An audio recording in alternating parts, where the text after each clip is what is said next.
Assalamualaikum warahmatullahi wabarakatuh.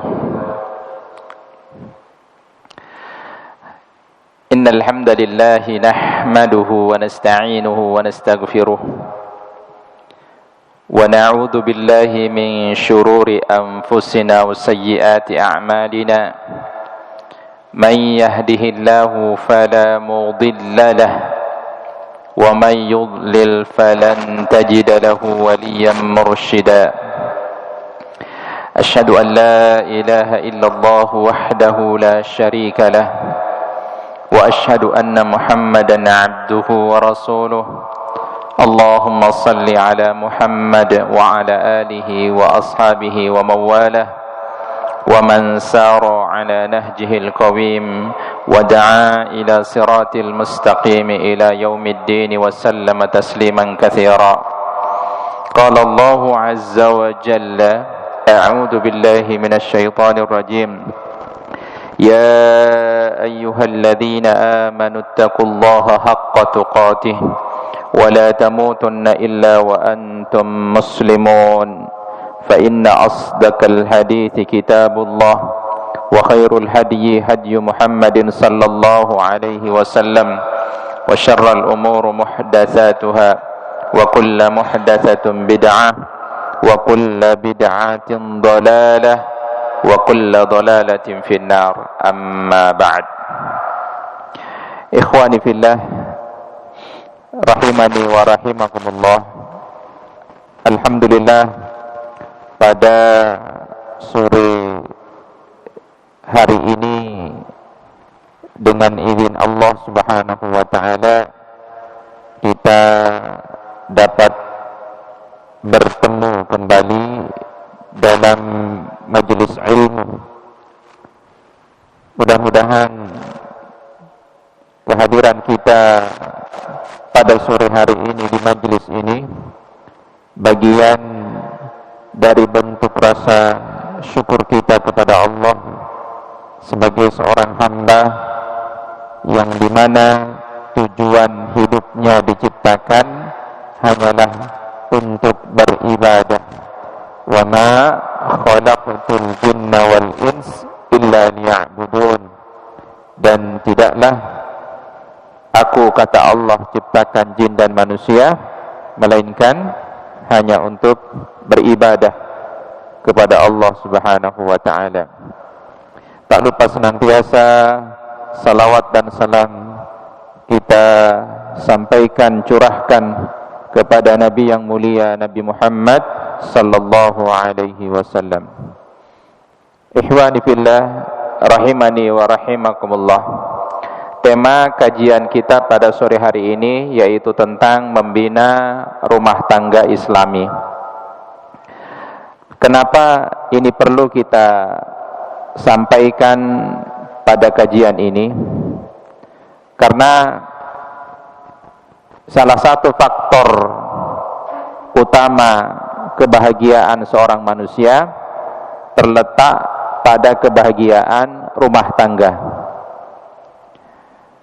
Saya yakin semua kita yang hadir pada sore hari ini adalah kita yang sudah berumah tangga, punya istri, punya anak. Mungkin ada yang lebih dari satu istrinya. Ya. Enggak masalah. Kalau berani. Kalau berani dan kalau mau dan kalau adil. Kalau modal berani doang nggak adil mah, tunggu dulu. Ya, intinya adil. Kita selalu berharap bahwa kehidupan rumah tangga kita yang mungkin ada yang sudah usia baru ya 2 tahun, 3 tahun, bahkan ada sekitar 10 tahun, 15 tahun. Ya mungkin ada 20 tahun, 30 tahun berumah tangga. Jadi berumah tangga ini adalah salah satu sarana kita untuk beribadah kepada Allah. Sejak kita mulai melakukan akdun nikah dengan pasangan kita, mungkin masih ingat dulu ya, Dulu tahun berapa Pak Kang? Tahun berapa dulu nikahnya? Udah lupa ya. Masih ingat dulu ya, masih ingat dulu kita tanggalnya, bulannya, tahunnya ketika pertama kali kita melakukan akad nikah dengan mertua kita ya. Jadi mertua kita pada saat itu kemudian menyampaikan kepada kita, saya nikahkan kamu dengan anak saya bernama si Fulana dengan mas kawin ya, apalah disebutkannya. Kemudian apa jawaban kita? Saya terima nikahnya Fulanah binti Fulan dengan mas kawin mungkin 100 ekor kambing ya. Ada dulu 100 ekor kambing maharnya ya. Dibayar tunai. Pada saat itu saksi dan orang-orang yang ada di sekitar kita mengatakan apa? Sah. Nah, inilah awal mula kita menjalani bahtera rumah tangga itu, dan kebahagiaan itu sungguh terasa ketika kita pertama kali kemudian dipertemukan dengan istri kita. Nah, jemaah yang dirahmati Allah, itu sebenarnya kebahagiaan itu nggak boleh berhenti ya. Jangan bahagia hanya di malam pertama saja atau tahun pertama pernikahan kita ya. Tahun pertama biasanya ketika awal-awal nikah, goncengan naik motor ya, nempel, mepet. Tapi kalau udah punya anak, punya 1, 2, udah mulai longgar, dikit-dikit malu dan lain sebagainya. Tapi sebenarnya hal-hal seperti itu setidaknya tidak ada perubahan. Jadi kita merasakan sepanjang tahun pernikahan itu adalah kebahagiaan, tapi harus punya ilmunya ya, harus punya ilmunya. Makanya sebelum diijab kabuli, sebelum ijab kabul, pelajari dulu ilmu syar'i. Terus apakah ketika kita sudah menikah kemudian tidak boleh lagi belajar tentang pernikahan? Tentu harus ditingkatkan pemahaman kita tentang rumah tangga. Nggak boleh berhenti sebelum nikah saja ya. Bahkan sampai sekarang ini pun kita punya masih kewajiban untuk memperdalam ilmu tentang rumah tangga. Yang kita harapkan adalah rumah tangga kita itu rumah tangga yang islami. Jemaah yang dirahmati Allah Subhanahu wa taala, maka disampaikan di sini bahwa berkeluarga itu dalam pandangan Islam itu sunnatullah. Ya, sunnatullah. Berlaku untuk semua makhluk. Ya, disebutkan di situ kecuali malaikat. Manusia, hewan, tumbuh-tumbuhan, itu semuanya berlaku hukum sunnatullah berpasang-pasangan. Ya. Maka kemudian Nabi Muhammad SAW diutus oleh Allah Subhanahu wa taala, kemudian disempurnakan ajaran Islam ini dengan pernikahan yang menjadi sunnahnya Rasulullah SAW yang harus diikuti oleh seluruh umat manusia. Ya.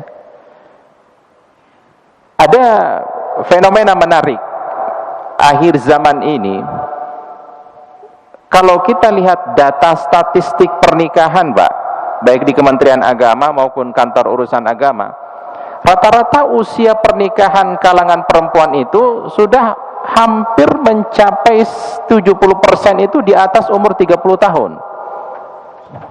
Ya. Ini sebenarnya hal yang harus diwaspadai. Kenapa? Ada kecenderungan tidak mau berumah tangga. Ada kecenderungan tidak mau direpotkan dengan mengurus suami. Ada kecenderungan tidak mau mempunyai anak karena merasa direpotkan kalau punya anak. Sehingga apa? Yang terjadi adalah keinginan untuk selalu sendiri, bebas, tidak terikat dengan siapa-siapa, apalagi sudah punya penghasilan, maka untuk memuaskan hawa nafsu mereka, mereka melakukan perkumpulan tanpa ada status pernikahan. Ini yang terjadi. Siapapun kita yang ingin membentuk dan membangun mahliga keluarga, maka disitulah hakikat kita sebagai hamba Allah yang telah melaksanakan perintah Allah Subhanahu wa ta'ala. Tujuannya apa? Agar dapat terrealisasi kesinambungan hidup dalam kehidupan. Jadi pernikahan itu adalah merealisasikan kesinambungan hidup dalam kehidupan. Sejalan dengan apa? Dengan fitrahnya manusia. Ada satu kasus pada zamannya Rasulullah sallallahu alaihi wasallam. Beberapa sahabat datang ke rumahnya Rasulullah. Tatkala itu Rasulullah tidak ada di rumah, yang ada istrinya Aisyah radhiyallahu anha. Ditanya, bagaimana tentang keadaan ibadahnya Rasulullah, salatnya? Dikatakan bahwa Rasulullah itu ya salat, kemudian beliau juga tidur. Dikatakan tentang puasanya, Rasulullah puasa, tapi juga beliau makan. Beliau juga beristri. Bahkan istri Rasulullah itu khusus untuk Rasulullah, istrinya ada 9. Maka sahabat yang mendengar penjelasan Aisyah ini, dipikirnya seorang Rasul itu tidak akan menikmati kehidupan dunia, tidak akan menikmati sesuatu yang menjadi fitrah yang diberikan oleh Allah. Sehingga sahabat ini mengatakan apa? Kalau begitu, saya akan sholat terus menerus dan tidak akan tidur. Bayangkan, saya akan berpuasa dan tidak akan berbuka. Dia ingin sesuatu yang beda. Dia ingin meningkatkan ibadahnya dengan mengatakan hal demikian. Saya akan membujang selamanya dan saya tidak akan menikah. Mendengar apa yang disampaikan oleh mereka, Rasul sallallahu alaihi wasallam mengatakan kepada mereka, apakah kalian lebih bertakwa kepada Allah dibandingkan saya? Apakah kalian lebih takut kepada Allah dibandingkan saya? Kata Rasulullah, saya adalah orang yang paling bertakwa kepada Allah dan takut kepada Allah. Saya berpuasa tapi saya juga berbuka. Saya sholat tapi saya juga tidur. Saya menikah. Faman ragiba an sunnati falaysa minni. Siapa yang tidak mau melakukan hal demikian, maka bukan termasuk golonganku, kata Rasulullah. Kalau kamu tidak mau menikah karena kamu tidak mau terganggu ingin ibadah kepada Allah dan selamanya ingin membujang, falaisa minni, kamu bukan termasuk golonganku. Maka orang yang tidak menikah itu bukan termasuk golongannya umat Rasulullah. Karena itu sudah menjadi fitrah manusia. Dan ini dikuatkan oleh firman Allah Subhanahu wa taala dalam Quran surah An-Nisa ayat pertama, ya ayyuhan nasu attaqu rabbakumul ladzi khalaqakum min nafsin wahidah. Wahai manusia, kata Allah, bertakwalah kepada Tuhanmu yang telah menciptakanmu dari diri yang satu. Dari diri yang satu maksudnya siapa? Nabi Adam alaihissalam. Wa khalaqa minha zawjaha, dan Allah juga menciptakan darinya pasangannya, Hawa. Ya. Wa batsa minhuma rijalan katsiran wa nisaa, dari keduanya Adam dan Hawa Allah kemudian memperkembangbiakkan laki-laki dan perempuan yang banyak. Wattaqullaha alladzi tasaaluna bihi wal arham. Maka sekali lagi Allah memerintahkan kita bertakwa, karena dengan namanya kamu saling meminta. Kata Allah apa? Jagalah, peliharalah hubungan kekeluargaan itu. Innallaha kana 'alaikum raqiba. Karena sesungguhnya Allah selalu menjaga dan mengawasi. Ini ayat yang memerintahkan kita untuk bersatu antara laki-laki dan perempuan dengan ikatan pernikahan dan mengembangbiakkan keturunan agar lebih banyak. Ya. Karena pernikahan itu sudah menjadi sunnatullah, ya, dan harus dilakukan oleh kita yang mengikuti umatnya Nabi Muhammad sallallahu alaihi wasallam. Selain itu, kita sebagai seorang kepala rumah tangga punya kewajiban untuk menjaga diri dan keluarga kita. Bukan hanya sekedar prosesi akad nikah, kemudian kita berkewajiban memberi nafkah, memberi pakaian, memberi tempat tinggal. Bukan cuma sekedar itu, tetapi kewajiban kita sebagai seorang kepala rumah tangga, sebagai seorang ayah, kewajibannya teramat berat. Bagaimana kita bisa menjaga selain diri kita, anggota keluarga kita, istri kita, anak-anak kita, kita jaga. Kita jaga dari mana? Kita jaga jangan sampai terjerumus ke dalam api neraka. Ya ayyuhalladzina amanu qu anfusakum wa ahlikum nara. Wahai orang-orang yang beriman, jagalah dirimu dan keluargamu dari api neraka. Ini perintah kepada orang-orang yang beriman. Selain menjaga diri sendiri, kamu, keluargamu jaga. Berat, Pak, jadi kepala rumah tangga.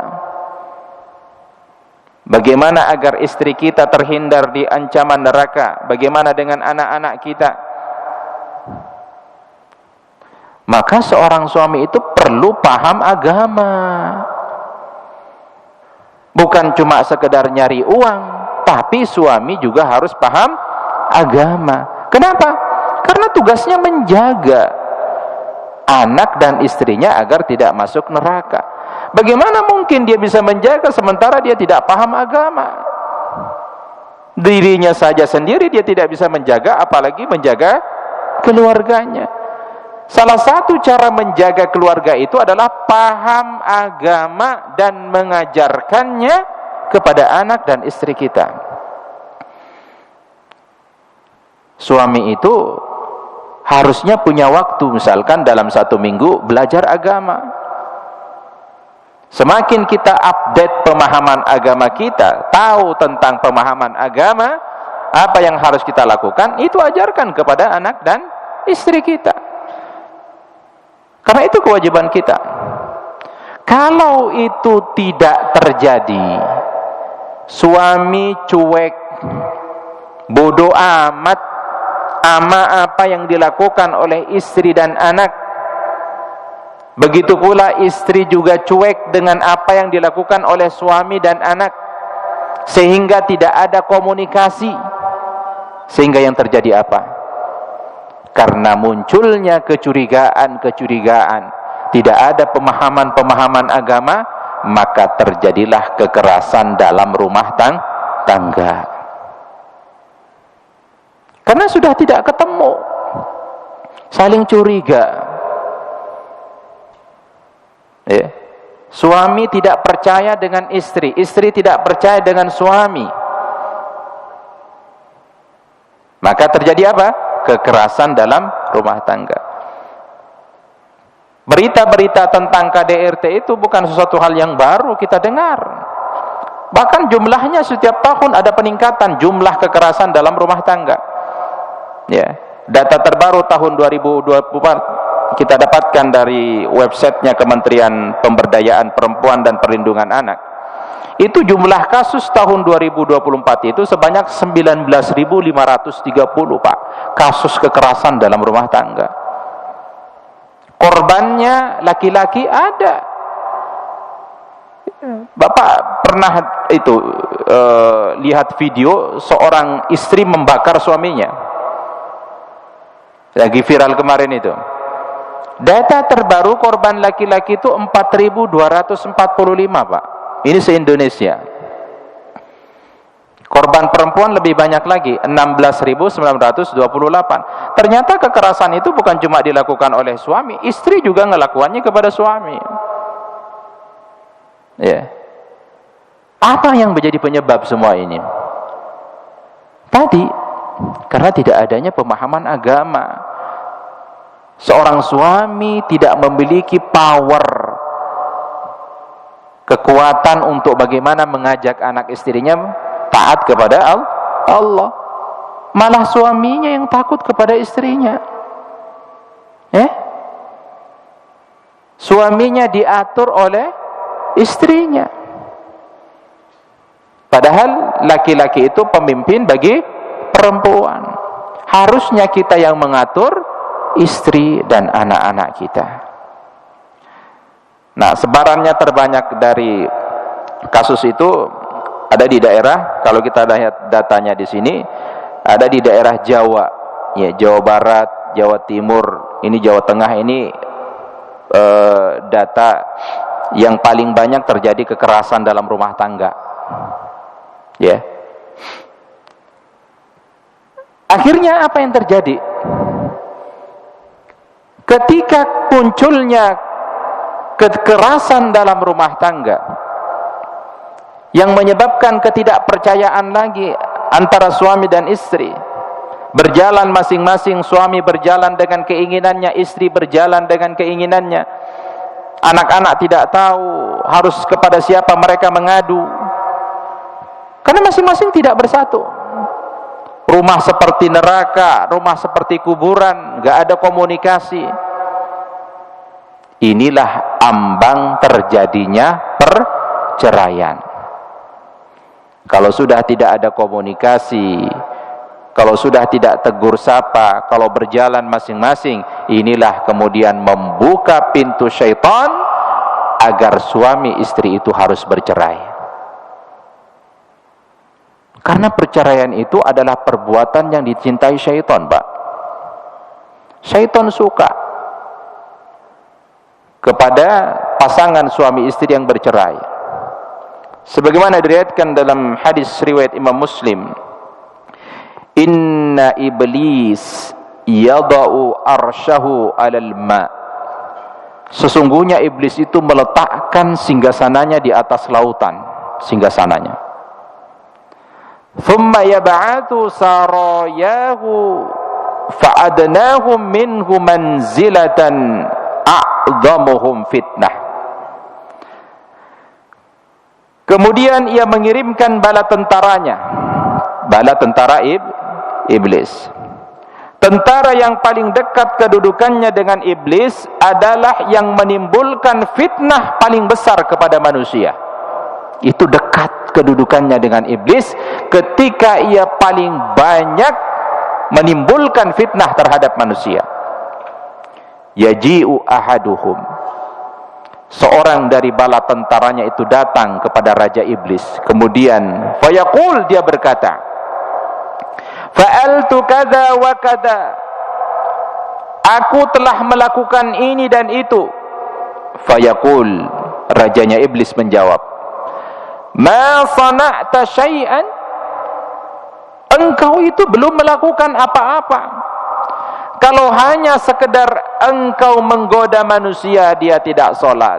Kalau hanya sekedar engkau membisikkan kepada manusia agar dia main judi, agar dia minuman keras, agar dia mendolimi orang, agar dia menipu orang, agar dia melakukan kecurangan, engkau belum melakukan apa-apa, kata iblis. Padahal laporannya sudah begitu. Saya sudah membuat si fulan tidak sholat subuh, saya sudah membuat si fulan berbohong, saya sudah membuat si fulan malam ini minuman keras. Apa kata iblis? Engkau belum melakukan sesuatu. Thumma yaji'u ahaduhum, kemudian bala tentara yang lain datang, fayaqul, dia berkata, ma taraktuhu hatta farraqtu bainahu wa baina imra'atihi. Wahai tuanku, tidaklah aku meninggalkannya, maksudnya manusia, sehingga aku telah berhasil memisahkan antara suami dan istrinya bercerai. Aku membuat mereka bercerai. Qala, maka sang raja iblis menjawab, fayudnihi minhu wa yaqulu ni'ma anta. Sebaik-baik pekerjaan adalah apa yang engkau lakukan. Dipuji dia, naik pangkat. Ya, kalau dulu pangkatnya 3A, naik langsung pangkat 4A.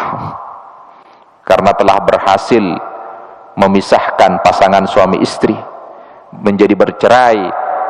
Dia lapor, wahai tuan raja iblis, saya telah memisahkan, membuat cerai antara si fulan dan si fulanah. Apa kata raja iblis? Inilah sebaik-baik pekerjaan. Jemaah dirahmati Allah Subhanahu wa taala. Apa ancaman bagi istri? Ini disampaikan kepada istri kita. Jika ia meminta cerai kepada suaminya tanpa ada alasan yang jelas. Enggak ada alasan. Dia minta cerai kepada suaminya. Bukan faktor kemudian karena ekonomi, kemudian dia meminta cerai kepada suaminya, itu bukan alasan yang tepat. Apa kata Rasulullah?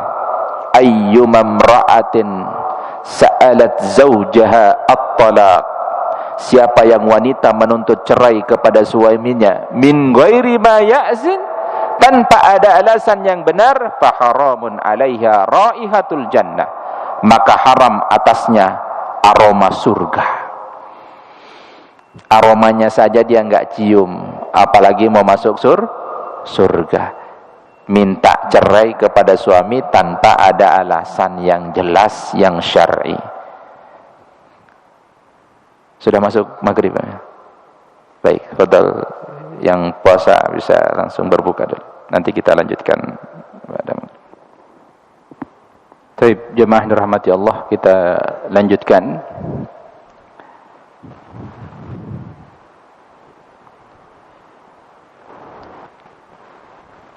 Baik, sekarang pertanyaannya adalah,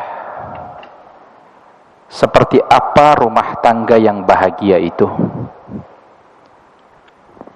Yang islami itu seperti apa, kemudian memunculkan kebahagiaan?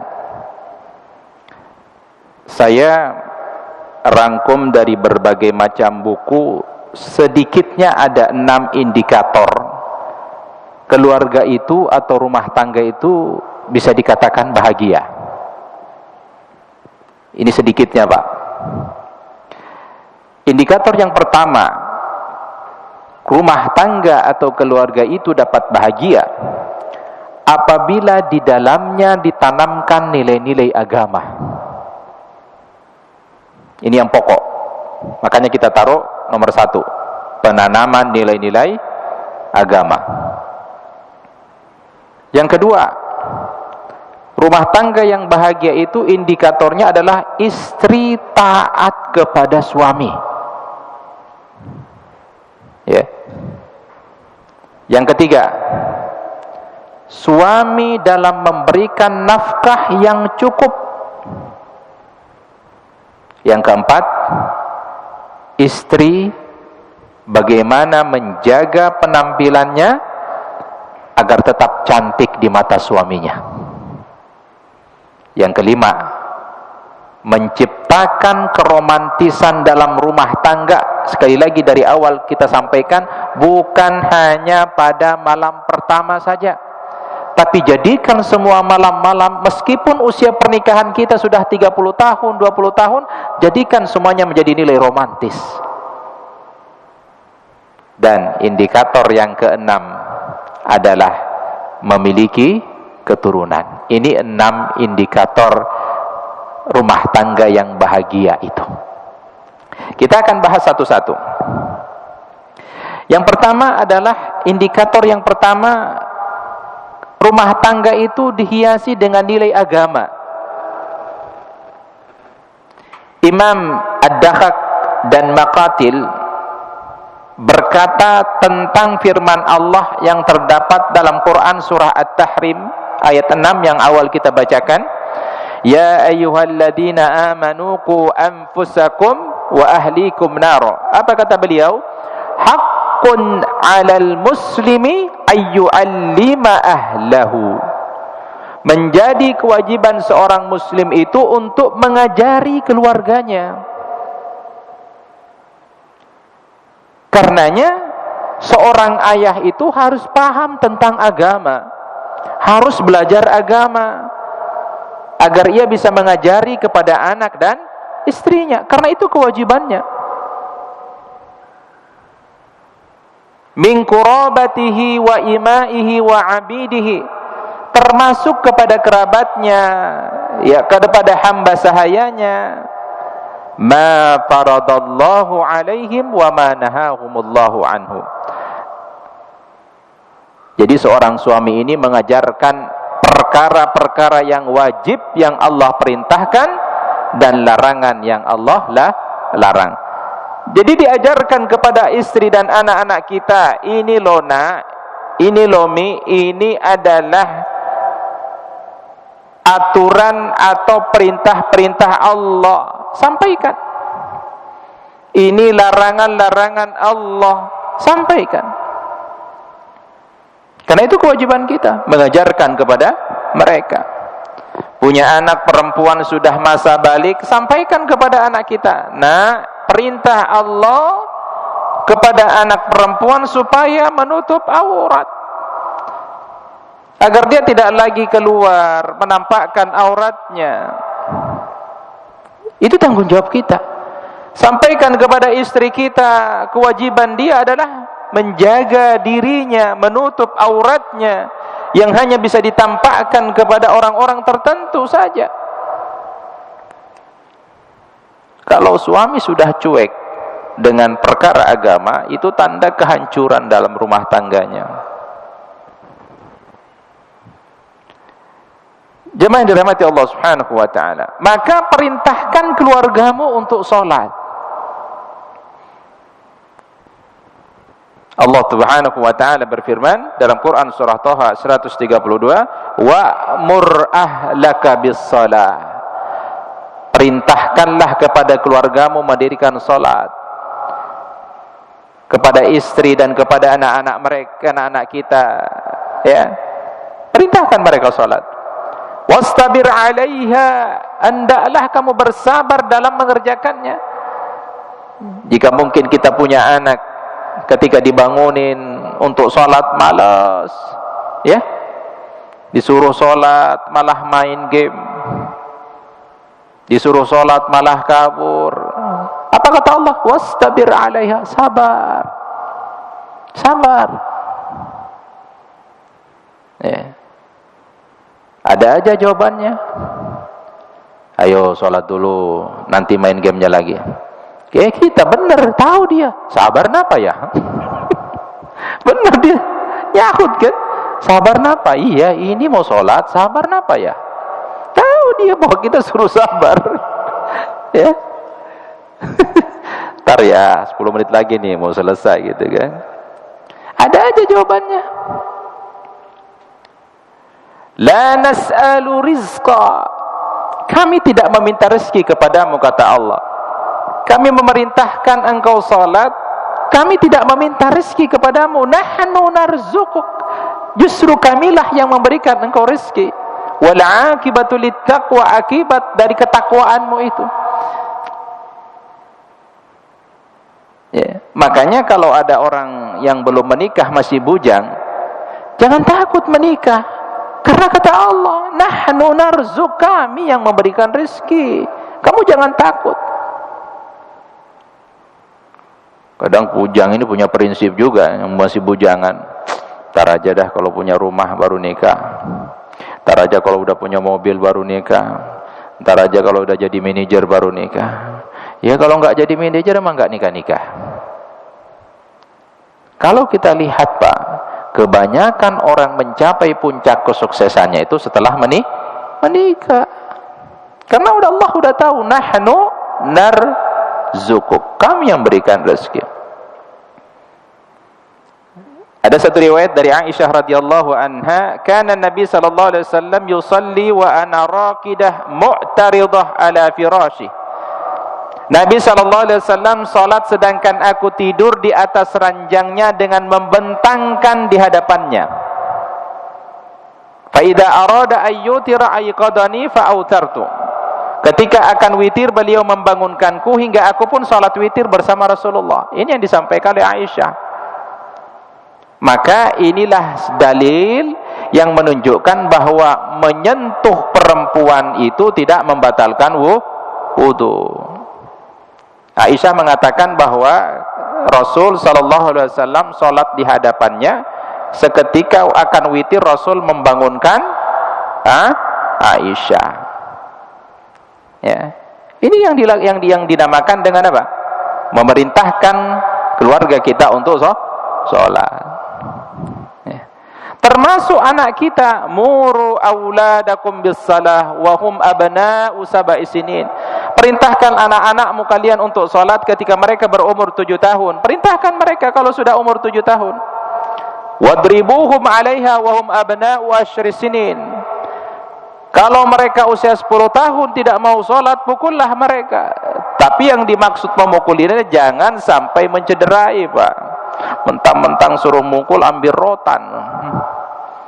Ya, pukullah dengan pukulan yang mendidik, yang tidak menyakiti. Tahu kita kadar ukuran memukul yang tidak menyakiti itu, tahu kita Pak. Kalau umurnya sudah 10 tahun nggak mau sholat, ya, ini perintah Rasulullah Sallallahu Alaihi Wasallam. Apalagi kalau suami istri sholat bersama, sholat sunnah, sebagaimana yang disampaikan Rasulullah sallallahu alaihi wasallam, rahimallahu rajulan qama minal laili fa shalla.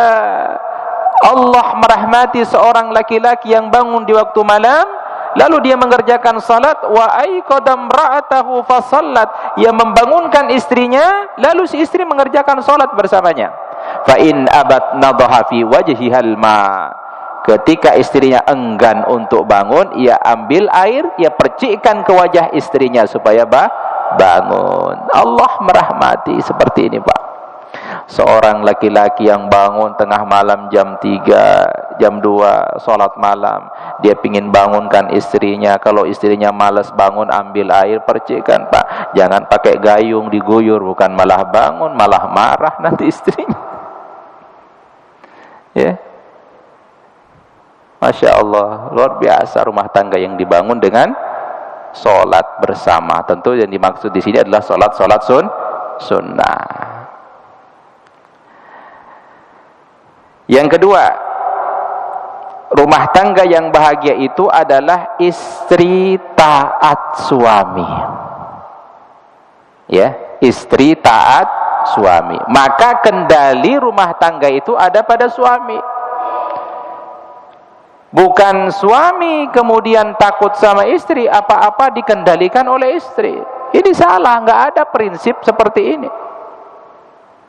Justru suamilah yang mengendalikan istri, kemudian memunculkan ketaatan istri kepada suami. Apa Pak balasannya jika istri taat suami? Ini ada riwayat. Pernah ditanyakan kepada Rasulullah, siapakah wanita yang paling baik? Apa jawab beliau? Yang paling menyenangkan jika dilihat suaminya, itu wanita yang baik. Paling menyenangkan jika dilihat suaminya. Dia suaminya senang kalau lihat istrinya. Ya. Kemudian siapa lagi? Orang yang mentaati suaminya jika diperintah. Dia taat kepada suaminya. Apapun yang dikatakan suaminya, selama yang diperintahkan itu adalah yang ma'ruf, maka dia taat, maka dia adalah wanita yang baik. Serta dia tidak menyelisihi suaminya. Ya. Istri yang taat kepada suami, jaminannya surga. Simple Pak kalau perempuan itu. Apa kata Rasulullah? Idza shallatil mar'ah khamsaha, jika seorang perempuan menjaga salat 5 waktunya, wa shamat syahraha, dia berpuasa di bulan Ramadan, wa hafidat farjaha, dia menjaga kemaluannya, wa ata'at zaujaha, dia taati suaminya, qila laha, dikatakan kepadanya, udkhulil jannah min ayyi abwabil jannah syi'ti, masuklah engkau ke dalam surga dari pintu mana saja yang engkau sukai. Simple Pak kalau perempuan. Salat, puasa, jaga kemaluan, taat suami, masuk surga. Masalahnya memang berat ini, terutama ketaatan kepada suami.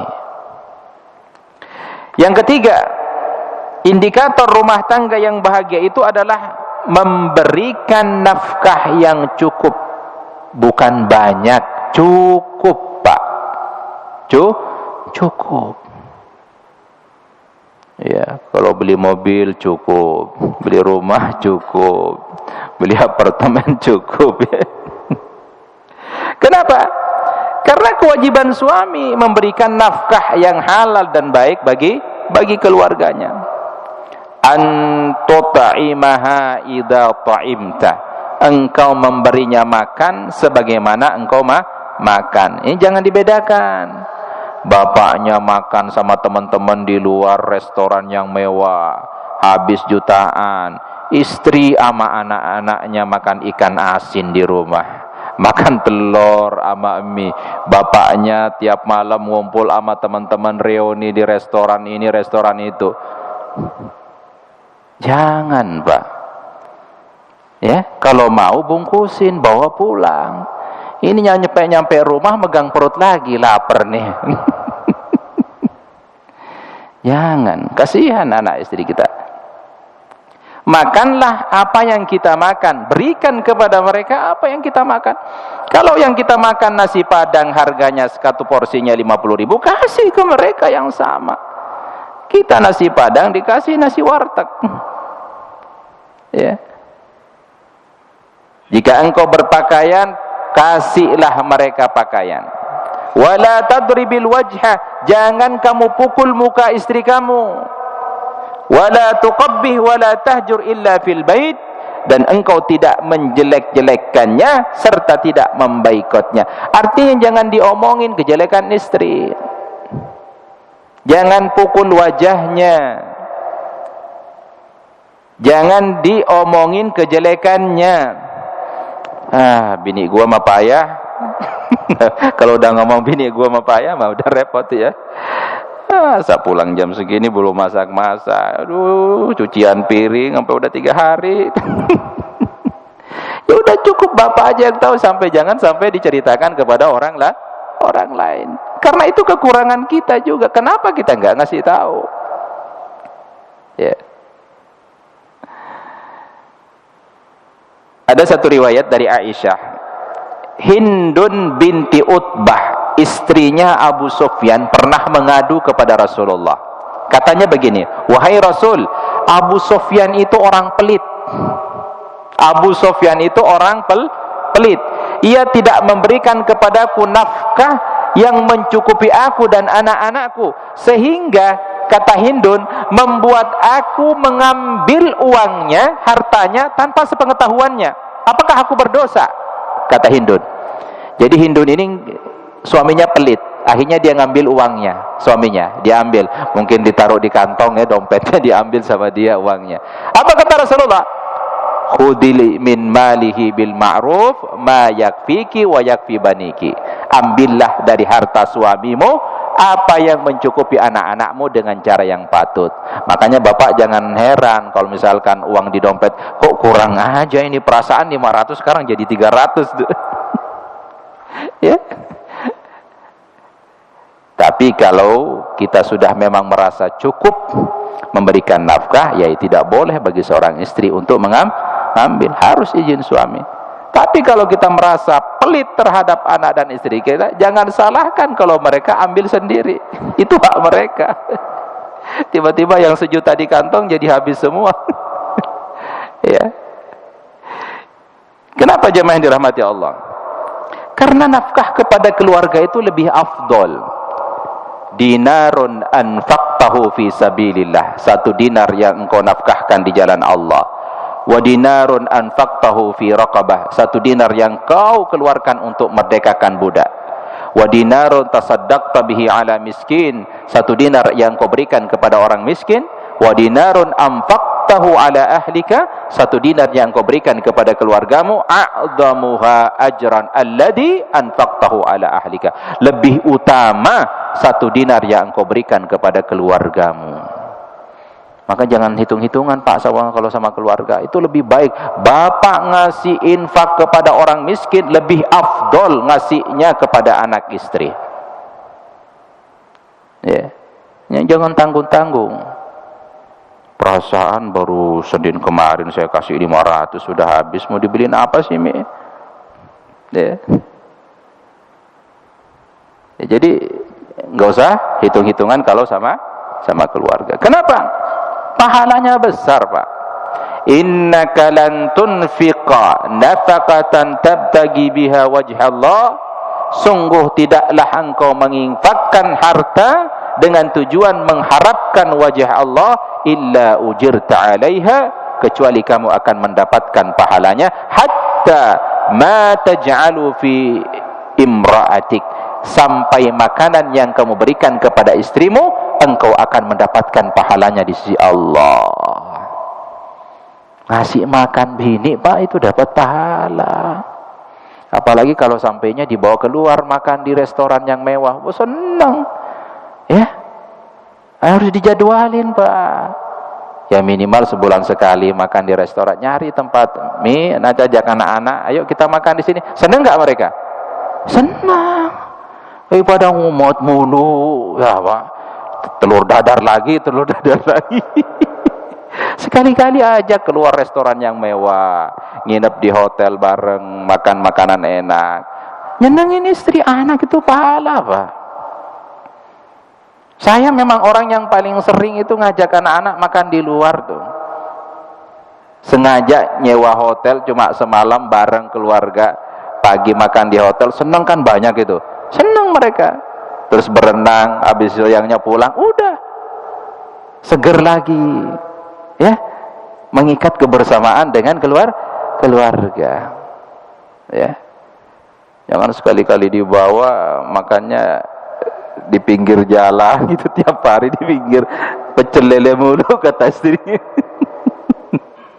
Pecel lele. Yang keempat, indikator keluarga bahagia itu adalah istri bagaimana menjaga penampilannya di hadapan suami. Jujur Pak, istri cantik itu adalah salah satu pilihan dalam perkara-perkara menikah. Iya. Kalau kita dihadapkan kepada istri, pasti pilihan laki-laki itu pinginnya yang cantik, berpenampilan yang menarik. Maka ini kewajiban istri bagaimana menjaga penampilannya di hadapan suami. Ya. Bukan hanya pada malam pernikahan saja, setiap saat. Ya. Kadang kalau suami pulang, bukannya baju udah 3 hari ini dipakai mulu dasternya. Ganti-ganti ya. Ya suami juga harus modal. Jangan pingin istri cantik tapi nggak dikasih modal, ya repot juga. Kan kalau cantik juga butuh modal, dia harus ke salon dulu, iya, perawatan dulu. Itu modal Pak. Makanya kalau bapak pingin berpenampilan cantik istrinya, kasih modal, suruh pergi nih mah 1 juta sana ke salon, kasih. Ya. Begitu pula seorang suami harus juga tetap menjaga penampilannya. Rasul sallallahu alaihi wasallam ketika beliau keluar dari rumah akan masuk rumah, beliau itu berupaya untuk bersiwak dulu Pak. Baru beliau ketemu dengan istrinya. Beliau juga menjaga penampilannya. Laula an asyqa ala ummati la amartuhum bisyiwak ma'a kulli salat. Seandainya aku tidak memberatkan kepada umatku, aku akan memerintahkan mereka bersiwak setiap akan sholat. Rasul itu adalah orang yang paling menjaga kebersihannya, apalagi kalau beliau bertemu dengan istri-istrinya. Ya. Rasul sallallahu alaihi wasallam pernah ditanya, ayyun nisa'i khair, siapakah wanita yang paling baik? Apa kata beliau? Yaitu yang paling menyenangkan jika dilihat suaminya, yang tadi kita sampaikan. Ya. Jadi kalau lihat istri kita, kita senang, nah itu wanita yang baik. Tapi kalau udah lihat istri pulang kerja malam-malam gini, lihat istri masih sama pakaiannya sama yang pagi, bau dapur, bau masak. Ya, harusnya bagaimana ketika menyambut suami itu harus berpenampilan yang cantik. Kata Imam As-Sindi mengenai hadis tersebut, berpenampilan menawan secara lahir dan berakhlak baik. Ini yang harus dilakukan oleh seorang perempuan. Begitu pula apa yang disampaikan oleh Imam Ibnu Qudamah, disebut kecantikan karena cantik itulah yang kemudian menenteramkan jiwa. Dan ini juga salah satu faktor yang menundukkan pandangan suami kepada wanita lain. Kalau dia melihat istrinya cantik di rumah, ini akan menghalangi dia untuk menjaga pandangannya. Karena pikirannya apa? Ah, istri saya mah lebih cantik. Ya. Ini satu alasan suami itu agar terhindar dari apa? Dari pandangan kepada wanita lain. Yang kelima, indikator rumah tangga bahagia itu adalah romantis, Pak. Nah, ini yang susah nih. Jangan dianggap ini hal yang sepele. Ya. Justru inilah indikator yang kemudian mengangkat kebahagiaan rumah tangga. Karena rumah tangga yang romantis itu idaman. Kita punya teladan Rasulullah sallallahu alaihi wasallam, bagaimana beliau membina keharmonisan rumah tangganya. Rasulullah itu orang yang romantis, orang yang dijamin masuk surga, panglima perang, pemimpin tertinggi, justru masih menyempatkan keromantisan pada keluarganya. Istrinya 9 lagi, bapak cuma 1. Ya, istrinya 9, tapi 9-nya itu bagaimana beliau menciptakan keromantisan. Ya. Apa keromantisan Rasulullah? Rasul sallallahu alaihi wasallam itu memiliki panggilan kesayangan kepada istrinya. Ada ciri panggilan kesayangan kepada istrinya. Aisyah menceritakan, suatu hari Rasulullah sallallahu alaihi wasallam berkata kepadanya, "Ya Aish, wahai Aish." Ini panggilan kesayangan Rasulullah kepada Aisyah. Aish. Ya. Hada Jibril yukri'ukis salam. Malaikat Jibril tadi menyampaikan salam kepadamu. Dipanggil oleh Rasulullah, wahai Aish. Ya, kita punya panggilan enggak, Pak? Ada, tapi kadang panggilannya itu kekurangan istri kita malah. Istri kita sudah gendut, ndut. Ya, kasihan istri kita yang dulu ramping pertama nikah, anak sudah 3, 4 sudah melebar. Dulu panggilannya yang sekarang ndut.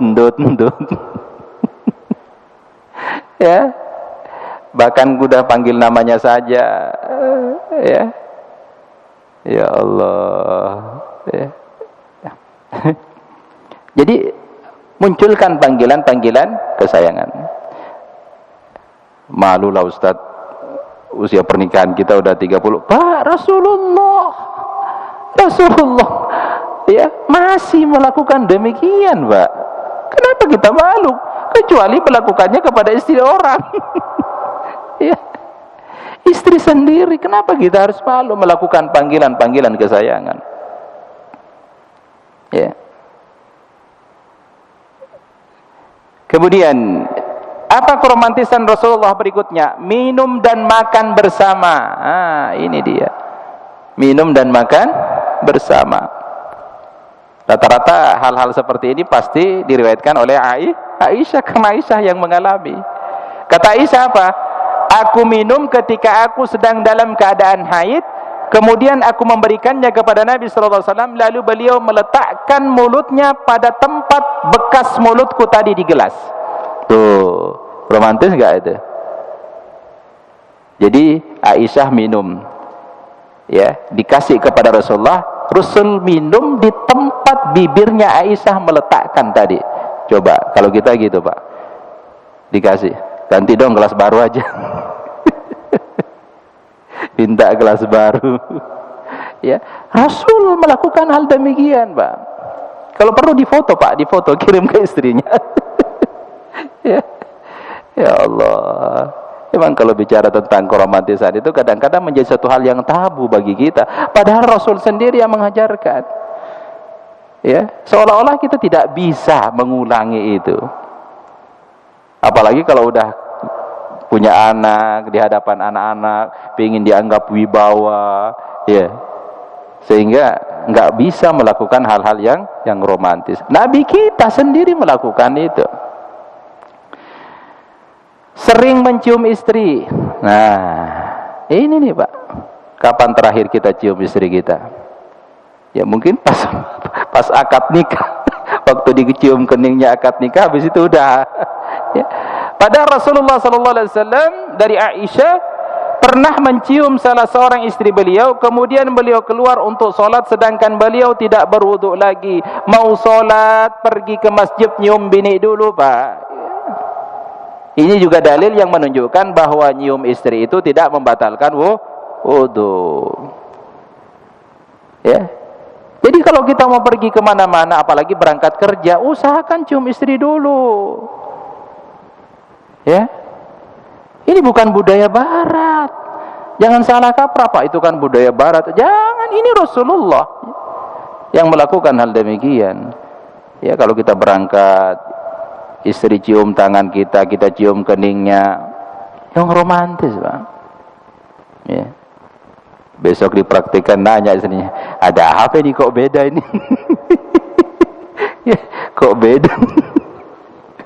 Ada yang salah kali sama suami saya ini. Kok baru kali ini tumben dia melakukan ini? Ya. Jemaah dirahmati Allah Subhanahu wa taala. Mandi bersama. Ya, ini yang dilakukan oleh Rasulullah. Aku dan Rasulullah, kata Aisyah, mandi bersama dalam satu bejana. Ini, Pak. Di kamar mandi ada baknya kan, Pak, ya? Ada bak di kamar mandi di rumah? Jangan di ember. Pecah nanti embernya. Ini yang dilakukan Rasulullah. Mandi bersama, luar biasa pribadi Rasulullah. Tadi kita sampaikan ya, Pak, ya, seorang pemimpin perang, panglima, pemimpin agama, dijamin masuk surga. Sempat-sempatnya masih begini-beginian, Pak. Lah kita nggak ada jaminan masuk surga. Bukan pemimpin agama, sholatnya juga masih kadang begitu, nggak mau begini-gini, nyesel amat, Pak. Ya. Kemudian yang dilakukan Rasulullah SAW selalu mengungkapkan rasa cinta. Suatu ketika Rasul SAW ditanya, siapakah orang yang paling engkau cintai? Beliau menjawab, Aisyah. Ya, sering-seringlah, Pak, misalkan kita pulang sebelum tidur, ngobrol kan biasanya ngobrol dulu dengan istri. Ya, ngobrol aja, pujilah dia. Dia kan seharian udah di rumah, terima kasih ya Mi, udah beres-beres rumah, udah ini, udah itu, pujilah, seneng, Mbak. Jangan sampai kita datang malah nyalahin lagi gitu ya. Puji dia, ungkapkan terima kasih, sayang, cinta, ya. Kemudian yang dilakukan Rasulullah SAW bermain bersama. Bermain bersama. Sempat, Pak, Rasulullah. Kata Aisyah, pada satu ketika aku ikut bersama Rasulullah dalam sebuah lawatan, pada waktu itu aku masih seorang gadis yang ramping, kata Aisyah. Beliau memerintahkan rombongan agar bergerak terlebih dahulu. Mereka pun bergerak mendahului kami. Kemudian beliau berkata kepada Aisyah, kemarilah, sekarang kita lomba lari, kata Rasulullah. Dan pemenangnya saat itu adalah Aisyah. Di lain waktu sama, ketika tubuhku sudah mulai gemuk, kata Aisyah, Rasul ngajak lagi. Sekarang yang menang adalah Rasulullah. Apa yang beliau katakan? Beliau Rasulullah sallallahu alaihi wasallam tertawa. Selain berkata, inilah penebus kekalahanku yang dulu. Romantis nggak, Pak? Masya Allah, masih sempat-sempatnya Nabi kita lomba lari, Pak, sama istrinya. Ya kita Sabtu Ahad main badminton bersama, ya. Nggak usah lari lah, Pak, ya. Nggak usah lari, main badminton bersama atau apalah yang olahraga bersama, ya. Kemudian yang keenam, ciri indikator dari keluarga bahagia itu tentunya adalah memiliki keturunan. Ini jelas, ya. Makin banyak anak, tentu Rasul sallallahu alaihi wasallam sangat menyukai kepada yang banyak amat anaknya. Kenapa? Karena kata Rasulullah, aku bangga dengan banyaknya umatku pada hari kiamat, ya. Ada seorang yang menghadap Rasulullah SAW, dia mengatakan, aku menyukai wanita yang terhormat dan cantik, namun sayangnya wanita itu mandul.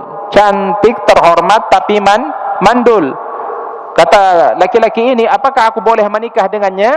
Nabi mengatakan tidak. Laki-laki ini penasaran sampai dia 2 kali mendatangi Rasulullah. Kata Rasul tidak.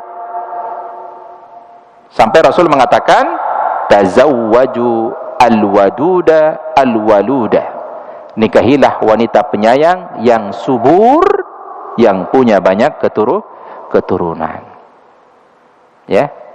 Maka kita diperintahkan untuk memilih calon istri yang mana dia subur, punya banyak keturunan. Baik jemaah yang dirahmati Allah Subhanahu wa taala, demikianlah pembahasan tentang menggapai keluarga yang bahagia atau yang islami.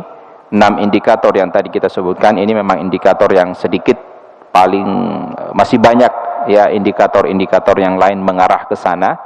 Tentu yang paling pokok adalah tentang apa? Nilai agama.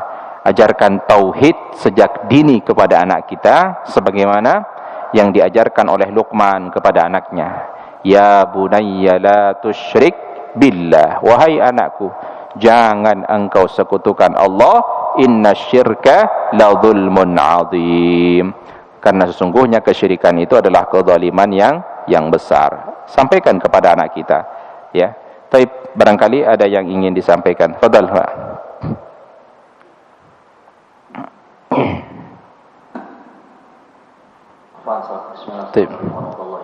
Waalaikumsalam warahmatullahi wabarakatuh. Wa iyyakum. Pertanyaan status saja Ustaz, tadi poin 6 Ustaz. 6 itu dikatakan memiliki keturunan.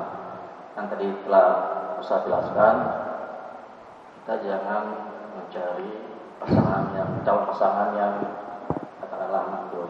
Nah, kita untuk mengetahui indikasi dia mandul atau tidak itu bagaimana? Kemudian bagaimana nasib si wanita tersebut kalau memang mandul? Bagaimana jodoh selanjutnya? Kasihan dia. Baik. Bagaimana mengetahui jika memang perempuan calon kita itu subur apa mandul? Kata Rasulullah sallallahu alaihi wasallam, nikahilah perempuan yang subur dan memiliki banyak keturunan. Tentu kita tidak akan mengetahui secara pasti apakah dia subur atau mandul. Tapi kondisi saat sekarang ini, dunia semakin canggih dengan pelbagai macam ilmu kedokteran, memang sebaiknya ya kita minta kepada pasangan ya atau anak bapak nanti ya, anak-anak kita yang akan menikah, bukan suatu hal yang tabu jika dia harus periksa. Ya, bukan suatu hal yang tabu dan tidak menyinggung perasaan. Ini untuk kebaikan di masa yang akan datang. Ya, periksa, dokter akan mengetahui ya, apakah benar-benar subur atau ada hal lain yang mungkin dia kemudian tidak memiliki keturunan. Itu yang pertama. Dan memang harus diketahui ya. Termasuk melihat muka calon istri kita harus tahu. Dan cukup hanya sekali kita melihatnya. Kemudian yang kedua, bagaimana dengan nasib mereka? Nah, ini penting yang harus kita juga ketahui. Bahwa hadis Rasulullah sallallahu alaihi wasallam ini bukan menafikan status mereka untuk juga harus punya suami. Tetapi kita tidak pernah tahu apa yang akan terjadi nanti. Bagaimana dengan istrinya Nabi Ibrahim? Sudah sekian puluh tahun tidak memiliki anak, kemudian Allah memberikan dia keturunan. Ya? Bagaimana dengan istri-istri Nabi lain yang memang mereka puluhan tahun tidak memiliki anak, kemudian qadarullah Allah berikan keturunan? Kita tidak pernah tahu. Saya punya teman, Pak, usia pernikahannya sudah 20 tahun, baru dikaruniai anak. Padahal usia istrinya sudah mau 50 tahun, baru dikaruniai anak. Ya. Jadi hal seperti itu juga kita tidak menafikan bahwa Allah, ketika kita minta kepada Allah keturunan, insya Allah Allah akan berikan. Tapi kita tidak boleh putus asa. Dengan cara bagaimana? Berobat semaksimal mungkin, entah dari suami atau dari istri, dua-duanya. Kalau sudah terlanjur menikah, ayo kita bina bersama. Mungkin pertama kita angkat dulu seorang anak yatim misalkan, ya. Lalu kita terus berdoa kepada Allah. Dan ini banyak, Pak, kejadiannya. Yang sudah berumah tangga 15 tahun, 10 tahun. Awalnya sudah ngangkat anak yatim. Kemudian lama-kelamaan keturunannya mulai banyak. Tambah 1, 2, 3. Jadi sekali lagi bukan suatu hal yang ingin menafikan keberadaan suami bagi orang yang mandul. Tapi kalau sudah menikah, berdoa kepada Allah Subhanahu wa ta'ala. Insya Allah diberikan keturunan. Tapi kalau dihadapkan kepada dua tadi, antara yang cantik, kaya, cantik, kaya, punya keturunan tapi mandul. Kemudian pasangan yang satu jelek, hitam tapi subur. Lebih pilih mana? Nah, ya maunya begitu, cantik, kaya, subur. Kan maunya begitu, cantik, kaya, subur. Tapi kalau kita dihadapkan kepada dua itu, barulah kata Rasulullah, pilihlah yang biasa aja tapi subur. Ah, itu lebih bagus. Allahu a'lam bishawab. Baik. Ya. Baik, silakan, Pak. Assalamualaikum Pak Ustaz. Waalaikumsalam. Ini masih berhubungan dengan rumah tangga yang bahagia. Baik. Mungkin agak sama dengan ditanya Pak Teguh juga. Tadi ada 6 kriteria Pak, untuk mencapai rumah tangga yang bahagia, Ustaz. Misalnya saya contoh misalnya romantis sudah, keturunan sudah, terus istri yang soleh sudah. Tapi begitu di masa-masa tua saya, hati kecil saya berpikir, kok anak-anak saya masih jauh dari nilai-nilai agama gitu. Misalnya ya, belum pakai jilbab, misalnya. Jadi menjelang nanti dipanggil, mungkin secara kasar mata bahagia ya, melihat keturunan ini. Tapi hati kecil saya sebagai orang tua, nanti bagaimana ya kalau ditanya sama Allah ya, kok masih jauh dari nilai agama.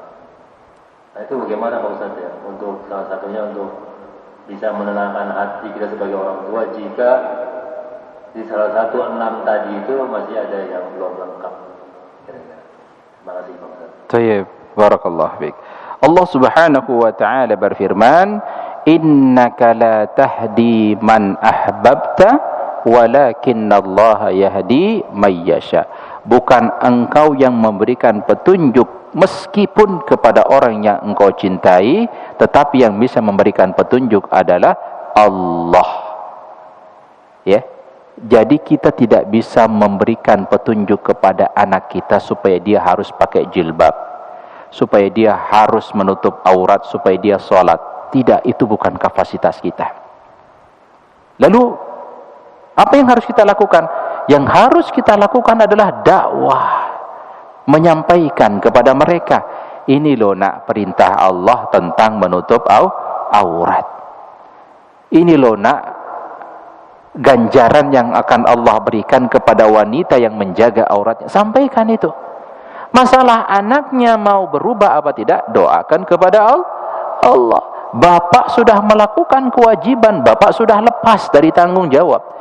Jika juga masih dia melakukan hal demikian sementara kita sudah sering menyampaikan hal demikian, itu di luar kuasa kita. Ya. Karena ini manusia, Pak. Bukan produk, bukan barang yang mudah kita atur semau kita. Ya. Apalagi kita sekarang bisa menciptakan, membuat mobil. Kan kita bisa aja mau kita mobilnya begini-begini, kita mau kita.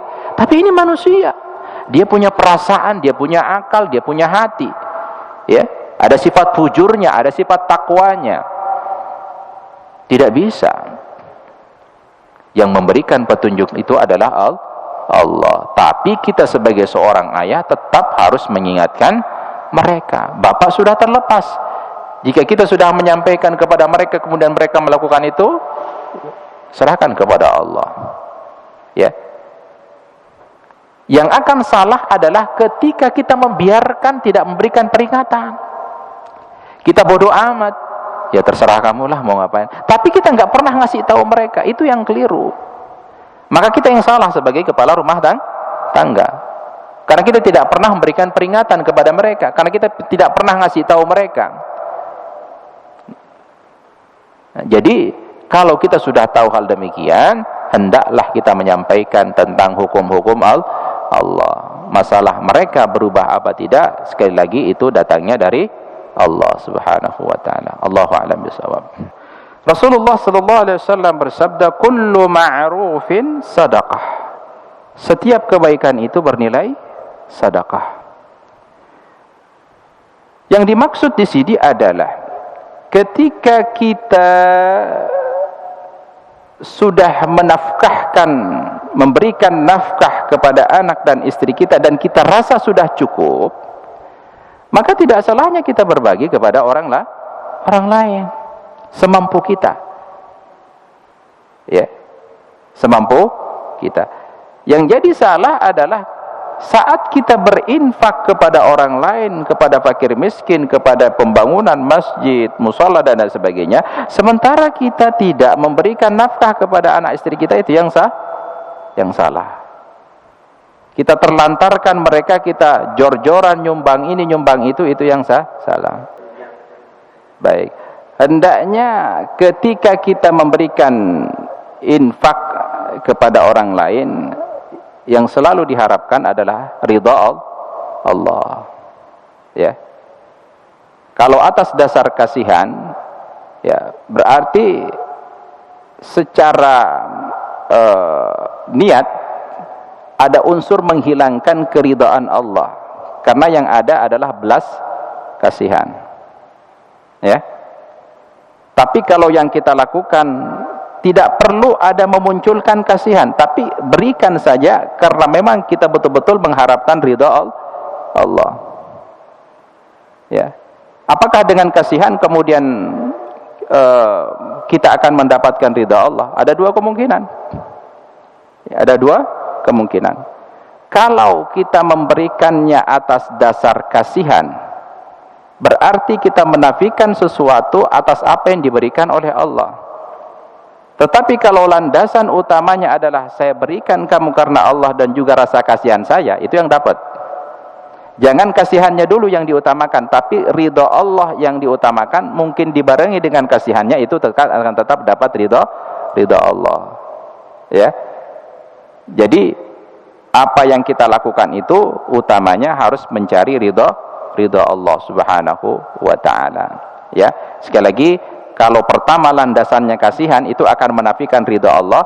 Tapi kalau yang diutamakan adalah ridha Allah, maka kasihannya pun akan tercover. Insyaallah kita dapat pahalanya. Allahu a'lam bishawab. Baik, jemaah dirahmati Allah, sudah masuk waktu Isya. Kita cukupkan kajian pada malam hari ini dengan bersama membaca doa kafaratul majlis. Subhanakallahumma bihamdik, asyhadu an la ilaha illa anta astaghfiruka wa atubu ilaik. Assalamualaikum warahmatullahi wabarakatuh.